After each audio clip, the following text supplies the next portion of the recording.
হারাম বল, হারাম বল, হারাম বল। মাঝে, মাঝে যে আমি ফুটবলরে হেট করি না, এই হারাম বলের কারণে হেট করি। লাইক আজকে চেলসি ভার্সেস আর্সেনালের ম্যাচ, এটা কি হইলো ভাই?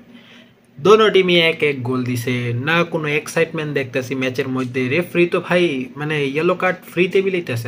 আজকে ব্ল্যাক ফ্রাইডে সেল চলতেছে, রেফারি সবারে ইয়েলো কার্ড ফ্রিতে বিলাইতেছে। যে যারে মন চায় মাইরা ফেলাইতেছে, মাঠের মধ্যে শোয়া ফেলতেছে, গোলকিপার হোক, মিডফিল্ডার হোক, স্ট্রাইকার হোক। কি ধরনের খেলা চলতেছে! মাঝে মাঝে যে আমি ফুটবল হেট করি না, এই যে এই সব কারণে। আমি আরো কই হ্যাপি হলাম যে চেলসি এত বড় একটা টিম হয়ে গেছে, যেহেতু বড় বড় টিম রে বাস দিতেছে। আমার টিম নিজের টিম রেও বাস দিছে।